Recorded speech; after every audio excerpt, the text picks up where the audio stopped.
Good morning all of you. मैं फिरदौस खान, जैसा कि पढ़ रहे आपको इस समय फर्स्ट सेमेस्टर जो है साइकोलॉजी का जो है आपको यूनिट डिटेल्स पूरा कंप्लीट करके भेजती हूँ बीए फर्स्ट सेमेस्टर का, क्योंकि बीए सेकेंड सेमेस्टर का मैं आपको नोट्स भी अपलोड करती हूँ इस वजह से, क्योंकि जो है जो बच्चे इस समय सेकेंड सेमेस्टर में हैं तो वो अपना प्रैक्टिकल है या असाइनमेंट है वो अपना लिख सकते हैं, लेकिन जब तक फर्स्ट सेमेस्टर का जो है डिटेल कंप्लीट नहीं होगा तब तक मैं इसका आपको नोट्स भेजती रहूँगी। तो फर्स्ट सेमेस्टर में आपका साइकोलॉजी का नोट्स है, क्योंकि साइकोलॉजी मैं इससे जो सब्जेक्ट बता देती हूँ, क्योंकि जैसे मैं आपसे पढ़ रही बात करती हूँ कि सब्जेक्ट लोग भूल जाते हैं। अक्सर साइकोलॉजी को फिजियोलॉजी कहते हैं, तो फिजियोलॉजी नहीं साइकोलॉजी, साइकोलॉजी भी मनोविज्ञान, ठीक है।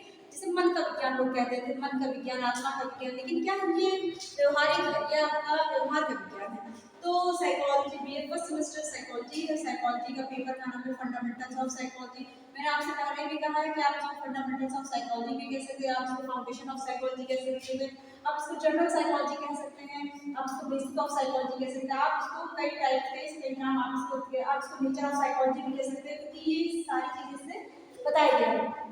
मैंने इसमें आपको unit first, unit second, unit third, unit fourth, unit fifth, unit six का डिटेल तक आपको भेज दें। इस 10 यूनिट से फर्स्ट सेमेस्टर में 10 यूनिट्स है, 10 यूनिट्स का पूरा मैंने आपको डिटेल भेजा है। जो 17 फरवरी 2025 को मैंने फर्स्ट वीडियो अपना अपलोड किया था, तो उस दिन मैंने 10 यूनिट्स का पूरा डिटेल आपको भेज दिया था। 10 यूनिट्स यानी सिलेबस। आज मैं आपको यूनिट 7 भेज रही हूँ। यूनिट 7 में मैं इसमें लिख दे रही हूँ यूनिट की 6 यूनिट तक तो मैंने कंप्लीट कर दिया है। यह आपका है यूनिट 7। यूनिट 7 आपका है इंटेलिजेंस, ठीक है।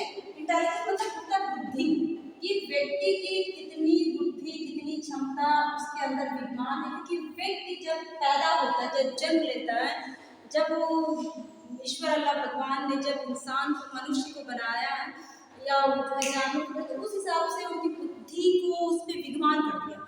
तो कोई सर्वश्रेष्ठ बुद्धि का होता है, कोई सामान्य बुद्धि का होता है, कोई अधिक बुद्धि वाला होता है, कोई मंद बुद्धि का होता है, कुछ जड़ बुद्धि के होते हैं, कि जिनमें बुद्धि गायब होती है, बिल्कुल बेवकूफ होते हैं। मैंने आपको उसका जो है पूरा डिटेल्स में लिख के दिया कि कौन से व्यक्ति कितनी बुद्धि के होते हैं। तो आज मैं आपको इंटेलिजेंस कहते हैं कि बुद्धि एक मानसिक शक्ति है, एक मानसिक प्रक्रिया है। मैं बार बार इस चीज को कहती हूँ कि दुनिया का सबसे संपूर्ण संपत्ति मतलब जो आपके पास धन है, तो सबसे संपूर्ण संपत्ति आपका क्या है? बुद्धि है। आपके पास बुद्धि नहीं तो आप कुछ भी, बहुत बड़े राजा महाराजा, आपके पास बहुत बड़ी प्रॉपर्टी है, बहुत बड़े आप आदमी हैं, लेकिन बुद्धि नहीं है तो वो आपके बेकार। सर्वश्रेष्ठ संपत्ति अगर मानी गई है तो आपको बुद्धि मानेगी। उसके बाद फिर आपका है बॉडी। आपकी बॉडी भी बहुत जरूरी, शरीर का हर एक अंग, हर एक पार्ट आपके लिए बहुत महत्वपूर्ण रखता है। एक लोग कहते हैं एक आंख है, दूसरे आंख से काम चला लेंगे, नहीं, ऐसा नहीं, दोनों आंख होनी चाहिए, कि दोनों सब सारी चीजें हैं। कुदरत ने जो बनाया, नेचर ने जो बनाया, उसी हिसाब से बनाया है। ठीक है, जानवर कभी देखिए, जानवर को भी बनाया, लेकिन क्या उनकी बुद्धि को उतना डेवलप नहीं किया।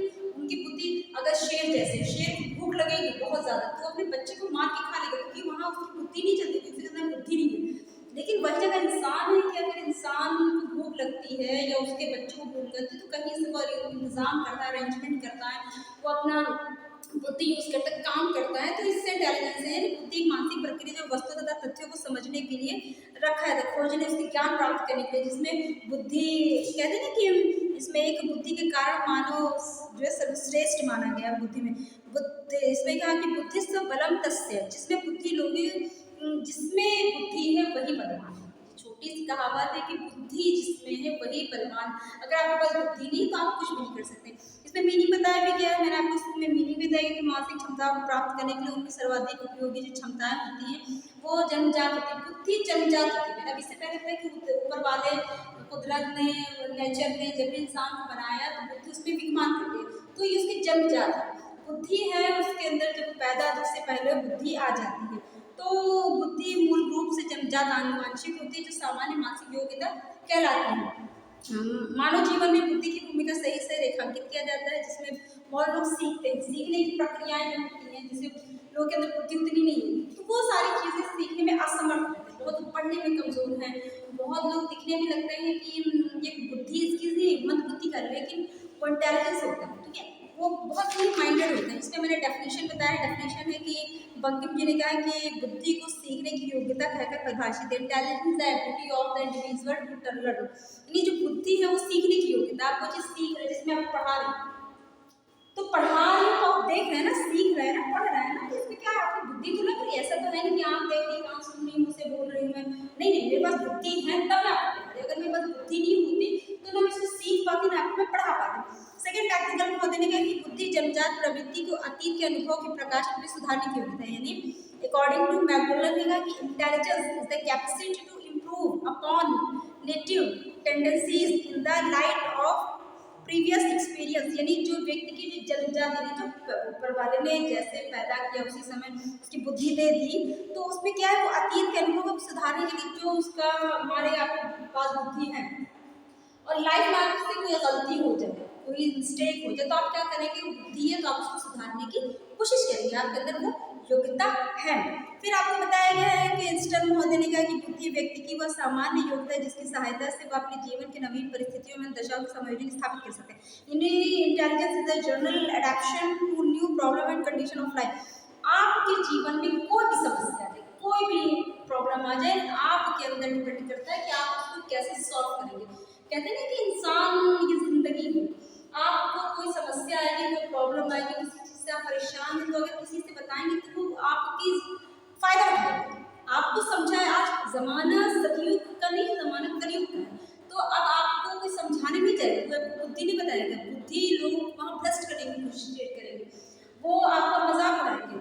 अपने समस्या को, अपनी प्रॉब्लम को आप खुद सॉल्व करिए। कहते नहीं कि जो अगर बहुत सारे होते हैं, देखते हैं घरों में लड़ाइयाँ होती, झगड़े होते हैं, पुलिस के पास कॉल करते, क्यों इतनी भाई मेंटालिटी क्यों आप गलत कर रहे हैं, जो आपकी बुद्धि ऊपर वाले ने, सबसे पहले मैंने कई बार बोला कि ऊपर वाले ने जब इंसान को बनाया तो सबसे पहले ऊपर हेड दिया, सर दिया, उस सर के अंदर आपको दिमाग दिया, माइंड दिया, जो भी दिया, आपको उतनी इंटेलिजेंस दी कि आपके अंदर सबसे पहले शरीर का पार्ट क्या है, आपका सर है, आपके अंदर दिमाग है, आप इंटेलिजेंट है, तो आप दूसरे की बात को क्यों लेके चले। आपके अंदर बुद्धि है तो आप अपनी प्रॉब्लम को खुद सॉल्व करिए, अपनी फैमिली में बैठ के सॉल्व करिए, ना कि पुलिस के पास जाइए, ना किसी और दूसरे से कंसल्ट करिए, ना किसी मोहल्ले वालों के या जो आसपास के पास पड़ोसी क्या करेंगे, सिर्फ आपको मजाक उड़ाएंगे, आपकी प्रॉब्लम को सॉल्व नहीं करेंगे, लेकिन आपकी मेंटालिटी कहाँ चली जाती है, आपकी बुद्धि वहाँ भ्रष्ट हो जाती है, आप सारी कमियाँ जितनी होती हैं सारी कमियों को बताएंगे आप। वो व्यक्ति जिसके साथ आप जीवन यापन करते हैं, जिसके साथ लाइफ स्पेंड करते हैं, फिर उसकी ही बुराई, उसकी ही कमियों को आप दूसरे व्यक्ति से, थर्ड पर्सन से आप बताते हैं, तो ये गलत इंटेंशन है।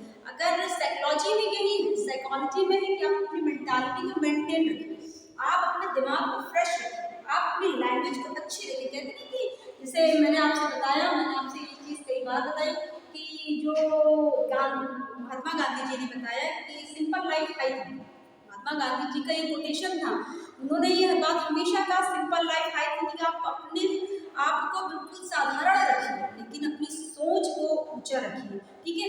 इस वजह से जब आपकी सोच अच्छी होगी, आपकी थिंकिंग अच्छी होगी, आपकी बुद्धि अच्छी होगी, तो आप अच्छे से सोचेंगे, समझेंगे, सीखेंगे, पढ़ेंगे, लोगों को बताएंगे। लेकिन आपकी बुद्धि भ्रष्ट अगर है तो वो आप जो अच्छा बनना भी हो तो भी आप उसको खराब कर देंगे, ठीक है। फिर इसमें कूंज महोदय ने कहा कि बुद्धि नवीन विभिन्न परिस्थितियों को अच्छी तरीके से अभियोजित करने की योग्यता है। Intelligence is the ability to adjust equality to new differential situation, यानी किसी चीज़ को नया बनाने के लिए, ठीक है, किसी चीज़ को नया बनाने के लिए उसकी बुद्धि दी है, सिचुएशन को अपने तरीके से वो हैंडल करता है, तो इंटेलिजेंस इसी चीज़ में। फिर आपका वर्ड महोदय ने कहा कि बुद्धि अपेक्षाकृत नवीन परिस्थितियों में समायोजन स्थापित करने की योग्यता को बुद्धि कहते हैं। Intelligence is the capacity to adaptation to relative new situation.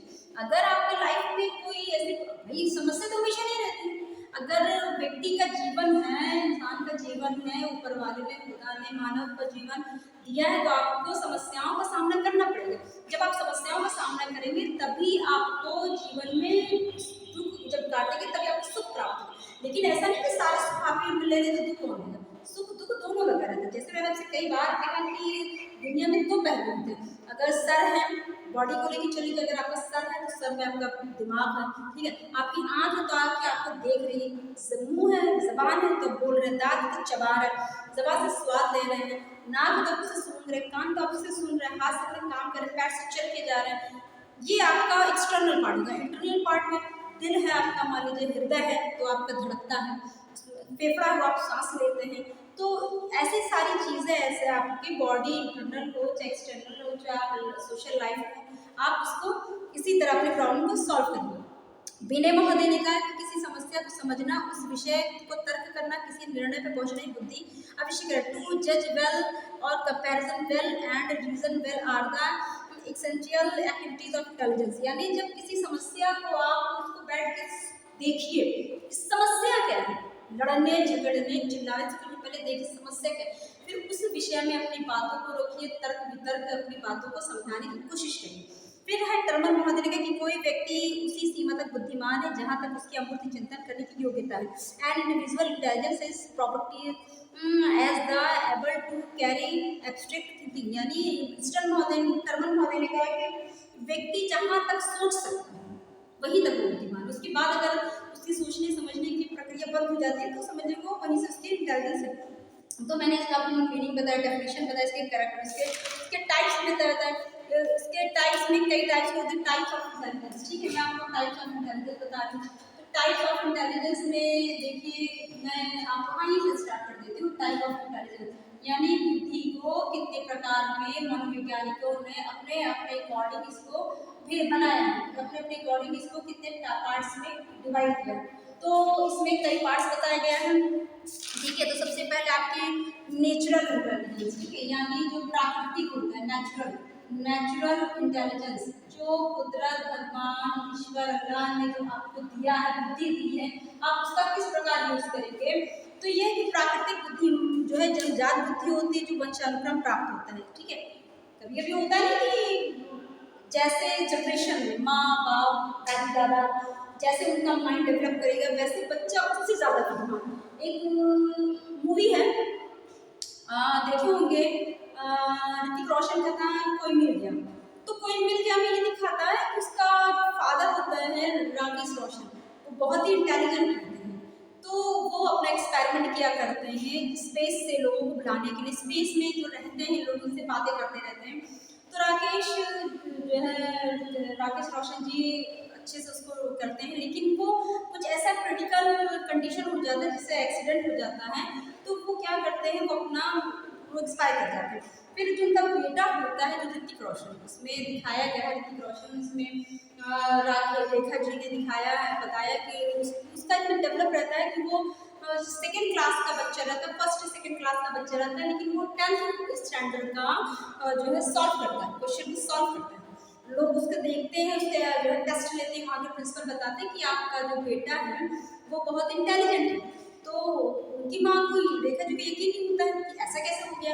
फिर जब उन्होंने देखा कि हाँ बेटा मेरा बहुत इंटेलिजेंट है, तो वही बेटा जब बहुत ही पढ़ता है लिखता है उस काबिल का बनता है तो वो एक साइंटिस्ट बन जाता है।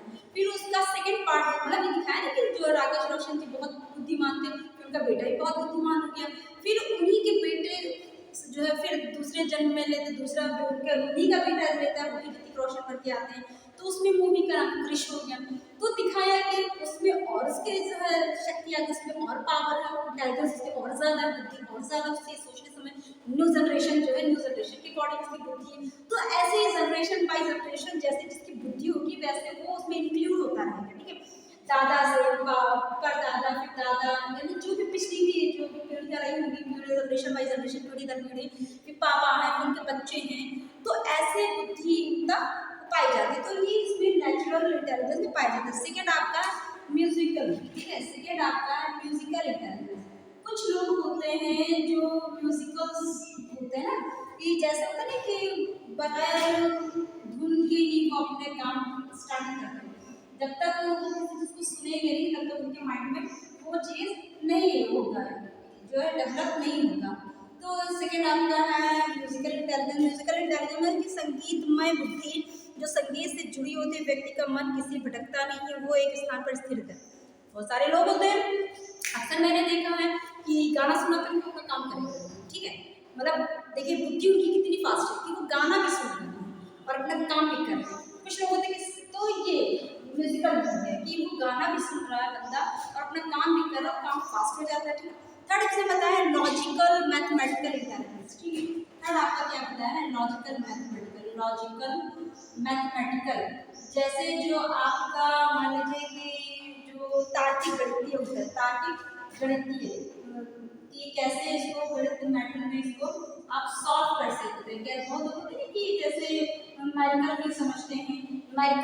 वर्ड्स में इसको समझ लेते हैं, कोई दिक्कत नहीं है। नहीं, तार्किक बुद्धि किसी पैटर्न या डिवाइस को देख के उसकी गणना की जा सकती है, ठीक है।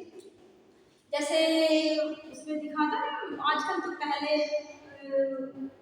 जमाने में पारिवारिक मूवियाँ चलती थी, धीरे धीरे एक्शन मूवियाँ स्टार्ट हो गई।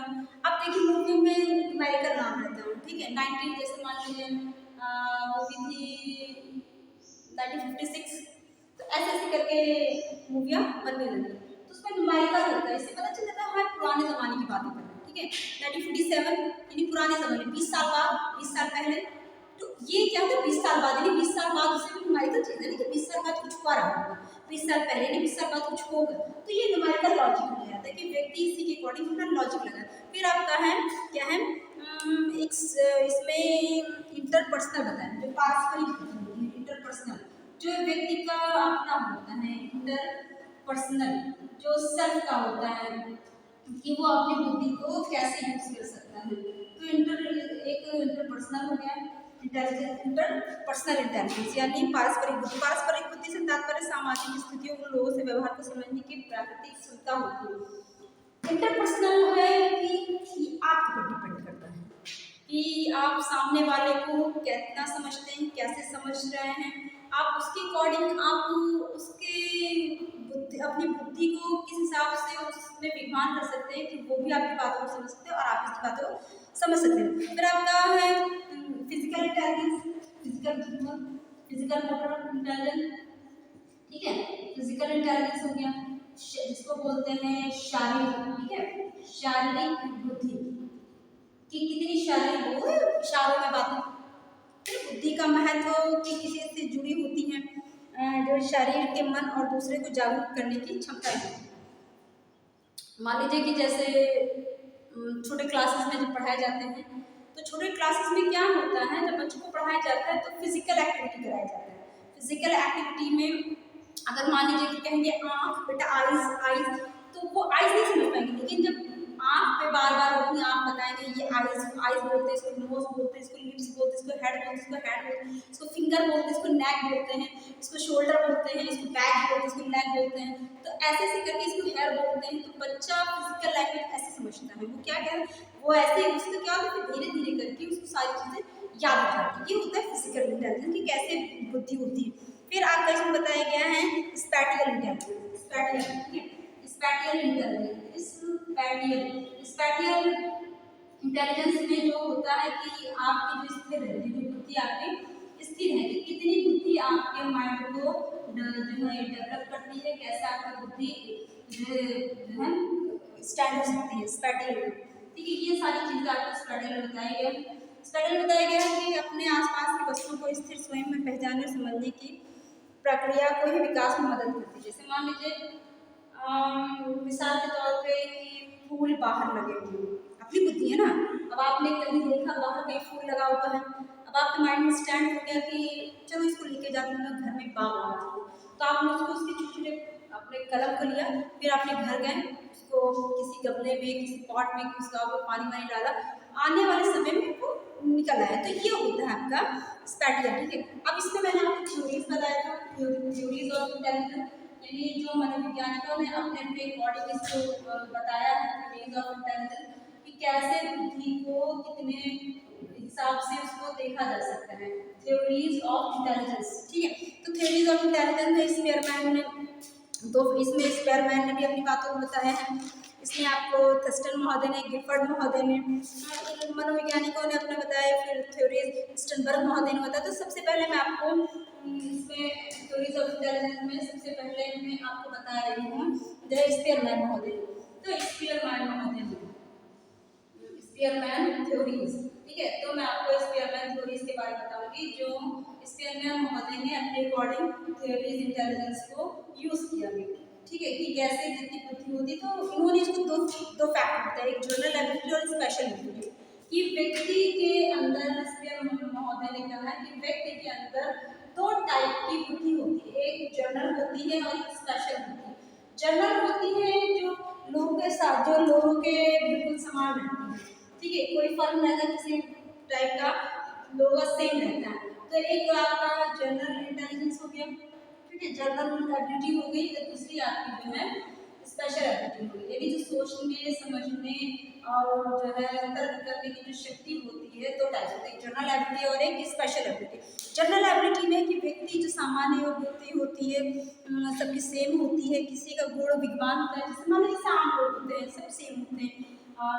जैसे मान लीजिए गाँव में अक्सर देख लीजिए, गाँव में या शहर में किसी कहीं का भी ले लीजिए, एक ही फैमिली एक फैमिली का, जैसे मान लीजिए दो भाई हैं, दो भाई के बच्चे हैं, या दो भाई को हटा दीजिए, एक ही माँ बाप के बच्चे हैं, एक माँ बाप मान लीजिए दो बच्चे हैं, दो बॉयज है, दो जो भी XYZ दो बच्चे हैं, उसमें से एक बच्चा न बुद्धि उसकी इतनी है, न वो पढ़ाई में तेज है, सामान्य बिल्कुल वो लोगों से जैसे हंसता बोलता पढ़ता है, लेकिन उसी जगह का एक सेकंड जो उसका बच्चा है वो क्या है, वो स्पेशल है, स्पेशल एबिलिटी है उसके अंदर लोगों की बौद्धिक क्षमता उसकी बहुत अच्छी, उसकी कैपेसिटी बहुत अच्छी, एक अच्छे संगति की योग्यता के कहते हैं कि एक जो स्पेशल एक अच्छे संगीतकार, जैसे मान लीजिए कि एक म्यूजिशियन है तो अच्छे संगीतकार की योग्यता केवल संगीत तक ही सीमित रहती है, अन्य कार्यों में उसकी योग्यता नहीं पहुंचती, ठीक है, जैसे स्पेशल है और वो बहुत अच्छे संगीतकार हैं, स्पेशली किसी चीज़ के लिए, जैसे मान लीजिए कि कोई केमिस्ट्री में बहुत फास्ट अच्छा है प्रोफेसर है, कोई जियोलॉजी का प्रोफेसर बहुत अच्छा है, कोई मनोविज्ञान का प्रोफेसर बहुत अच्छे हैं, कोई एजुकेशन के प्रोफेसर बहुत अच्छे हैं, हर एक की अपनी भी क्षमता होती है, अपनी चीज़ों को वो स्पेशल होता है। आपको जनरल जो सामान्य अक्सर जो एकेडमी पढ़ाते हैं, जैसे मान लीजिए एकेडमी में कोई टीचर पढ़ा रहा है तो वो उसको ऑल सब्जेक्ट दे दिए, अब ऑल सब्जेक्ट दे दिए तो नर्सरी या KG फर्स्ट को जो पढ़ाते हैं वो सारा सब्जेक्ट पढ़ाते हैं, पूरा टोटल उसमें Hindi Urdu math English science सारी चीज़ें पढ़ाते हैं, लेकिन उसमें भी एक स्पेशल उन टीचरों में कोई स्पेशल होता है जो मैथ ही पढ़ाता है सिर्फ पूरे कॉलेज में, वो कुछ होते हैं जो सिर्फ इंग्लिश ही पढ़ाते हैं, तो ये फर्क होता है। जनरल एबिलिटी जो सारे को देखती है, स्पेशल एबिलिटी जो स्पेशल किसी एक को देखती है। फिर इसमें थर्स्टन ग्रुप है, थर्स्टन महोदय का बताया गया, थर्स्टन ग्रुप ये देखिए, थर्स्टन ग्रुप में बताया गया है कि जो है कैसे अपने आप को जो है इसको यूज करेंगे, थ्योरीज ऑफ इंटेलिजेंस, इसमें थर्स्टन ग्रुप का भी बता दिया गया है। आपका एक्सपेरिमेंट का हो गया, सेकंड आपका थर्स्टन महोदय, थर्स्टन महोदय ने इसको कई टाइप के बताया है, इसको वर्बल एबिलिटी बताया है, नंबर ऑफ एबिलिटी बताया है, स्पैटियल एबिलिटी बताया है, ठीक है। इसमें देखिए मैं आपको दिखा रही हूँ, इसमें आपका बताया गया वर्बल एबिलिटी आपकी जिसको बोलते हैं शाब्दिक, ठीक है, वर्बल एबिलिटी जिसको शाब्दिक बोलते हैं कि आपके मुंह से, जैसे मैं बोल रही हूँ लिखास में शाब्दिक, ठीक है, ये आपको है। सेकंड इसमें नंबर एबिलिटी, जैसे मैंने इससे पहले बताया आपको कि जैसे नंबर एबिलिटी में है कि कितनी योग्यता की क्षमता होती है, जैसे इससे पहले होता है कि 20 साल बाद 20 साल पहले 920, तो ऐसे होते हैं तो लोग समझ जाते हैं। थर्ड आपका स्पैटियल, जैसे मैंने ये बताया स्पैटियल इंटेलिजेंस, ये सारी चीज़ें इसमें स्पैटियल है, परसेप्चुअल है, मेमोरी है, ठीक है, स्पैटियल है, स्पैटियल के बारे में मैंने आपको बताया दिया था, स्पैटियल है, परसेप्चुअल है इसमें, ठीक है, यानी जो प्रत्यक्षीकरण होते हैं कि कैसे प्रत्यक्षीकरण कर सकते हैं, ठीक है, इसमें एबिलिटी ये हो गई आपकी कि नंबर ऑफ एबिलिटी हो गई और वर्बल एबिलिटी हो गई, परसेप्चुअल एबिलिटी हो गई आपकी, फिर आपका पांचवा इसमें इन्होंने बताया है मेमोरी एबिलिटी, मेमोरी व्यक्ति की कितनी तेज होती, स्मृति याद करने की, भूलने की क्षमता कितनी तेज होती, मेमोरी एबिलिटी आपको ये सारी चीजें बताती है, ठीक है। आपने गजनी मूवी देखी होगी, गजनी मूवी में शॉर्ट टर्म मेमोरी को उसमें बैक फिर रीजनिंग एबिलिटी की व्यक्ति किसी चीज को तर्क जो समझने की योग्यता, उसके अंदर समस्याओं को समझने की योग्यता कितनी होती है। अक्सर आप देखते होंगे जो कंपटीशन होता है, कंपटीशन में अक्सर रीजनिंग क्वेश्चन आते हैं, रीजनिंग क्वेश्चन में अक्सर दिखाता है कि एक दीवार पे एक फोटो एक टंगी है तो फले का जो उसका क्या रिलेशन, उसके चाचा के पापा का, दादा का, उसका भाई, उसका ऐसे ऐसे करके क्वेश्चन है, वो रीजनिंग होती है, ठीक है। फिर लास्ट इसमें बताया वर्ड फ्लुएंसी, यानी जो शब्द प्रवाह वर्ड, ठीक है, जो शब्द होते हैं फ्लुएंसी, यानी आप अपने शब्दों का उच्चारण किस प्रकार फास्ट कैसे कर सकते हैं, ठीक है। तो मैंने आज स्पेयरमैन थ्योरी बताई, थर्स्टन थ्योरी बताई, एक आपका गुलफोर्ड थ्योरी, ठीक है, इसमें गुलफोर्ड थ्योरी के बारे में बताया गया है, गुलफोर्ड थ्योरी, सारी थ्योरीज के बारे में मैं आपको बताऊंगी, ठीक है। गुलफोर्ड थ्योरी में गिलफोर्ड महोदय महोदय ने इसको कई टाइप के बताए हैं। इसमें कॉग्निटिव है, मेमोरी है, ठीक है, इसमें कन्वर्जेंट है, इवैल्यूएशन है, ठीक है। इन्होंने भी इसको 4 टाइप के बताया है। गिलफोर्ड महोदय ने भी इसको 4 टाइप के बताया है। एक आपका संज्ञान कॉग्निटिव, यानी आपका जो माइंड है, आपका जो इंटेलिजेंस है, कॉग्निशन कितने उससे कर सकता है। कॉग्निशन संज्ञान करने के जो तथ्य है, जो डिस्कवर ऑफ जो है क्या कहते हैं रिडक्शन है, वो रिकॉग्नाइज कैसे करता है, ठीक है। ये आपकी योग्यता कितने संज्ञान की होती है उस चीज़ में बताएगा। फिर इसमें मेमोरी बताया है, ठीक है, कि मेमोरी में कितनी क्षमता होती है, कितना इंटेलिजेंस है, आप अपनी मेमोरी में कैसे स्टोर कर सकते हैं। फिर आपका है कि जो है कन्वर्जेंट थिंकिंग, यानी आप अपने माइंड में किसी चीज़ को कैसे कन्वर्ट कर सकते हैं, ठीक है, कैसे ट्रांसफर कर सकते हैं किसी चीज़ को, ठीक है। इसमें कन्वर्जेंट थिंकिंग है, ठीक है, यानी जो आपकी सोच है, आपके समझने की जो प्रक्रिया है कन्वर्जेंट, कैसे आप उसको कर सकते हैं। फिर इसमें बताया गया वैल्यूएशन, मूल्यांकन, कैसे मूल्यांकन करेंगे। आपके पास जो बुद्धि होगी, सोचने समझने की, तर्क वितर्क करने की शक्ति है, तभी आप इसका कर सकते हैं। फिर आपका बताया थ्योरीज ऑफ स्टर्नबर्ग, ठीक है, स्टर्नबर्ग वो आपका होगा। फिर स्टर्नबर्ग के अनुसार मैंने आपको बताया कि स्टर्नबर्ग महोदय ने किस हिसाब से थ्योरीज को उन्होंने डिफाइन किया। मैंने स्पेयरमैन का ही बताया है, मैंने आपको थर्स्टन महोदय का बताया है, गिलफोर्ड महोदय का, स्टर्नबर्ग ने इसको कई चीज़ों, इसमें इनकोडिंग, इनफेयरिंग, मैपिंग, एप्लीकेशन, ठीक है, इन्होंने भी इसको कई पार्ट्स में डिवाइड कर दिया, ठीक है। तो सबसे पहले इन्होंने डिवाइड किया इसको इनकोडिंग, किसी चीज़ को आप अनुमानित कर सकते हैं, ठीक है, कैसे अनुमान करेंगे कि ये चीज़ सही है, सत्य, प्रतिलिपि है कि नहीं है। इस चरण में व्यक्ति की मस्तिष्क की जो होते हैं रेलिवेंट अवेलेबल जो इन्फॉर्मेशन होता है, कैसे किसी चीज़ को पहचानने की प्रक्रियाएं होती है, ये आपका इनकोडिंग में बताया गया। फिर आपका इनफियरिंग, ठीक है, इनफियरिंग यानी अगर आप किसी चीज़ को पहचान रहे हैं, किसी चीज़ को मान लीजिए आपको दिखाया गया इनकोडिंग में, किसी दुश्मन को आपने देख लिया, तो आप उसको देख लेके पहचान लीजिए 20 साल पुराना, 30 साल बाद। तो अनुमान में इनफेयरिंग में कि प्राप्त सूचनाओं के आधार पर वो अनुमान लगाते कि व्यक्ति की बुद्धि कितनी है, ठीक है। मैपिंग है, यानी मैपिंग आप उसको कैसे मापेंगे, ठीक है, उसकी मैपिंग कैसे कर सकते हैं, कैसे आप उसको व्यवस्थित करेंगे, ये चीज़ बताएगी। फिर आपका है उपयोग, एप्लीकेशन, कैसे आप उसको उपयोग करेंगे, ठीक है, एप्लीकेशन जिसको बोलते हैं, साइकोलॉजी में इसको एप्लीकेशन, और जो है इंटेलिजेंस में इसको एप्लीकेशन बोलते हैं, कि इस चरण में व्यक्ति अनुमानी संबंध का वास्तविक उपयोग कैसे करते हैं। लास्ट में आपका क्या है रिस्पॉन्स, ठीक है, उन्होंने ये भी बताया कि रिस्पॉन्स कैसे आपको मिलेगा किसी चीज़ का। आप किसी पे तर्क वितर्क करने की शक्ति, किसी थ्योरी को बता रहे हैं, किसी के बारे में बता रहे हैं, तो आपके तर्क वितर्क करने की शक्ति कितनी है, कैसी है, ठीक है। तो ये इंटेलिजेंस के बारे में मैंने आपसे बताया। इसी में आपका जो है ये भी बताया गया, मैंने आपसे बताया था कि बुद्धि को आप कैसे जो है डिवाइड करेंगे, बुद्धि लब्धि को आप, मैंने आपसे पहले बताया था कि बुद्धि लब्धि को आप अच्छे से पढ़ सकते हैं, अच्छे से उसको कर सकते हैं, कोई दिक्कत नहीं है आपकी बुद्धि लब्धि। तो बुद्धि लब्धि का मेन सूत्र आना चाहिए, लोग बुद्धि लब्धि का सूत्र ही नहीं जानते तो करेंगे कैसे। तो इसका क्या है मेंटल एज और क्रोनोलॉजिकल एज, ठीक है।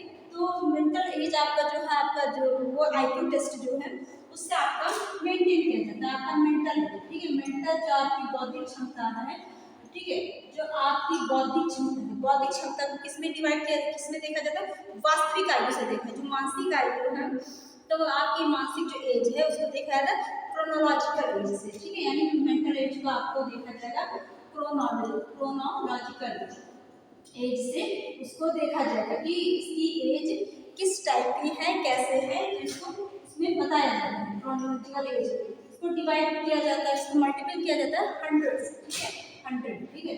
ये आपका होगा mental as upon chronological age. तो इसमें जैसे मान लीजिए कि किस एग्जांपल के तौर पे कि 7 एग्जांपल के तौर पे 7/7 मल्टीपल 100, ठीक है, मल्टीपल 100, तो आपका कितना आएगा, सीधे आपका 100 है, ठीक है, यानी आपका पूरा आपका कोई फर्क नहीं पड़ रहा, ठीक है, यानी या मान लीजिए कि 8/7, ठीक है, 8/7 = 100 को आप देखेंगे तो इसमें क्या आया है 1.4 यानी 114 आया है। तो 114 वाली बुद्धि वाले कितने होते हैं आपको इसमें दिखाएंगे, ये श्रेष्ठ बुद्धि के होते हैं, सुपीरियर बुद्धि के होते हैं। मैंने आपको इसकी बुद्धि लब्धि भी दिखाई थी, मैंने आपको इसको स्ट्रक्चर भेजा था बुद्धि लब्धि का। इस इसमें कैरेक्टर जो है कैरेक्टरिस्टिक बुद्धि एक जन्मजात शक्ति जो वंशानुक्रम प्राप्त नहीं माँ बाप से दादा से जनरेशन द्वारा प्राप्त बुद्धि एक वो शक्ति है जिसमें व्यक्ति की कठिनाइयों को दूर परिस्थितियों को करने की क्षमताएं पाई जाती है। बुद्धि से व्यक्ति कुछ सीख सकता है। बुद्धि अतीत को भुलाने की कोशिश करता है और भविष्य को अपनाने की कोशिश करता है। बुद्धि एक सामान्य योग्यता है जिसके अनुसार वो परिस्थिति को समझता है, उसी के अकॉर्डिंग वो वर्क करता है। बुद्धि विभिन्न योग्यताओं के समूह होता है। इसमें क्या बुद्धि एक सोचने समझने की प्रक्रिया है जो किसी निर्णय या शक्ति को तर्क वितर्क करता है। उसमें आपकी ज्ञानेंद्रियां हैं, जो आपका मन है, मन की जो शक्ति है, तो ये सारी चीज़ आपकी बुद्धि में है। तो मैंने इसका क्वेश्चन भी भेजा था, आप इसको देखिए, पढ़िए, समझिए, इसका नोट्स बनाइए कि नेक्स्ट टाइम जो फर्स्ट सेमेस्टर आ रहा है आपका जुलाई से, तो फर्स्ट सेमेस्टर में ये सारी यूनिट्स आपके काम आ जाएंगे।